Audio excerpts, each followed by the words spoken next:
Hi guys, so let's say you are the president of a small developing country who wants to create more jobs to grow your economy. What do you think would be the easiest way to achieve this? Ghana had the same answer, but in a more exaggerated form.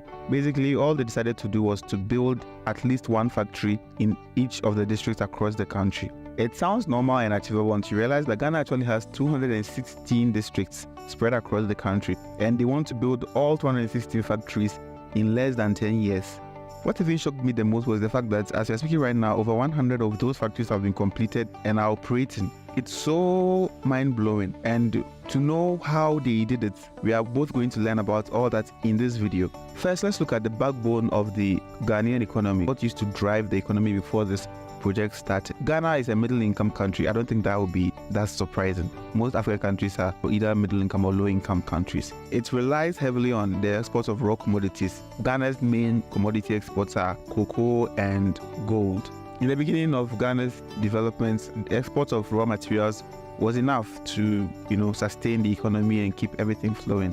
But times have changed. It's been a long time since that started, and the population has grown. As we're speaking now, Ghana has around 35 million people.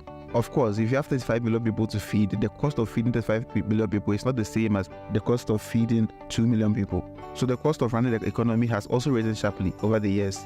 Despite all that, the economy still is able to achieve somewhat stable growth, but in the long term, it's not really sustainable. So they have to find ways to diversify and get more revenue coming in. A clear sign that things are not going that well is that just recently, somewhere July or something, Ghana got a $3 billion IMF loan. It was an IMF bailout. Ghana was at the verge of bankruptcy, so they needed the bailout. So this shows that things are clearly not going perfectly, so they had to take action immediately. So the president and his government knew that diversifying into modern industries was the only way to transform the country and the communities and then put the economy on a good trajectory. So in 2017, they launched the One District, One Factory, or the 1D, 1F project.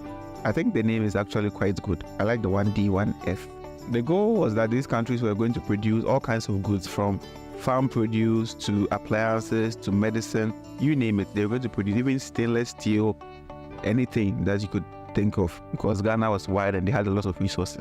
And the expectation was for each of these factories to create jobs, enable school training, and drive the adoption of technology in Ghana's economy so that it will become, a very efficient one. If all actually is able to go well, we'll find out later in the video if everything went as planned. If all goes well, Ghana definitely was going to become a regional manufacturing hub. So let's look at how they organized this initiative and then got it financed. First, you have to admit that the project of this large scale needs a lot of rigorous planning and coordination.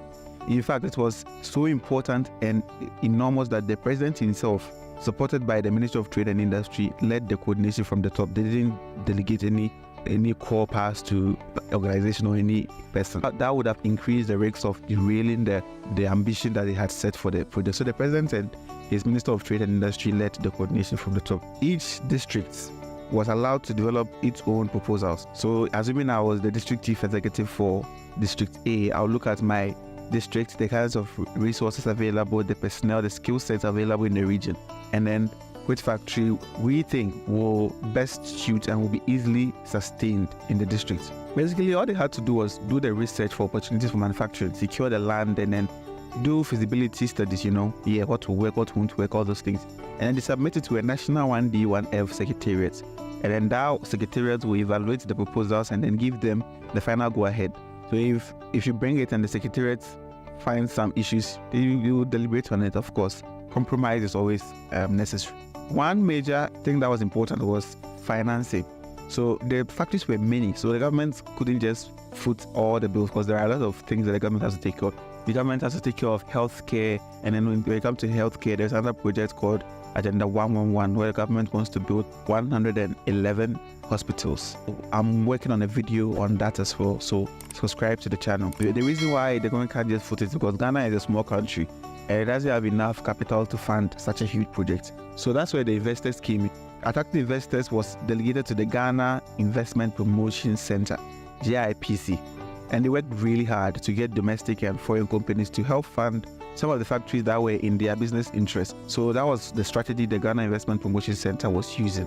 Originally, the target was that 70% of the funding will come from the private sector and then 30% will come from the government. But then, like everything, planning is different from execution. What you plan is usually not what happens when you start executing. So many districts couldn't secure investors from outside. That means that the state had to provide more direct loans and grants to channels like the Export Development and Agricultural Investment Fund. This is a fund that was created way back, I think 2003 or somewhere, to finance Ghana's export development. Assuming that all that has been successful, now we have to implement on the ground. So we have to look at how they implemented it, how they got these 100 factories that are working right now. First, all admit that the logistics for these projects won't be easy. Simply sourcing construction materials, finding suitable land, getting utilities set up for over 100 factories at the same time was not easy.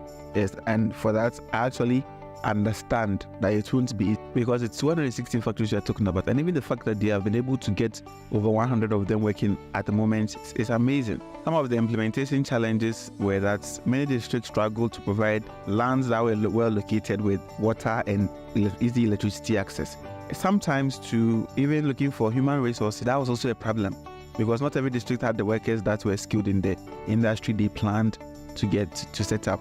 So despite all the problems that I've mentioned, 1D1F still made headway. The good thing was that each district contributed factories that could be easily supplied by the locality. That was a requirement from the Secretariat actually. For example, districts that were around the coast were into fish processing and coconut oil production. As a matter of fact, if you don't count the jobs from construction and supply chains, just the project created 19,000 jobs as at the beginning of 2022. Now that we've covered the elements of how 1D1F was pursued from the planning, organization, financing, and implementation, let's see some tangible outcomes and impact that the country has seen so far.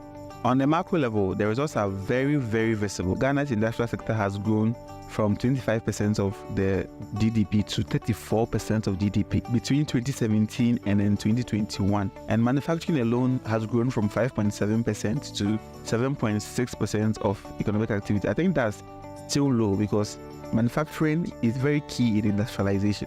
So if you have a whole 100% and only 7.6% is from manufacturing, it's still low. I think Ghana should get to a point where about 30% of the economic activity is manufacturing. Let me know your thoughts in the comments on projects like this that push boundaries, and be sure to like and subscribe. Thank you for watching.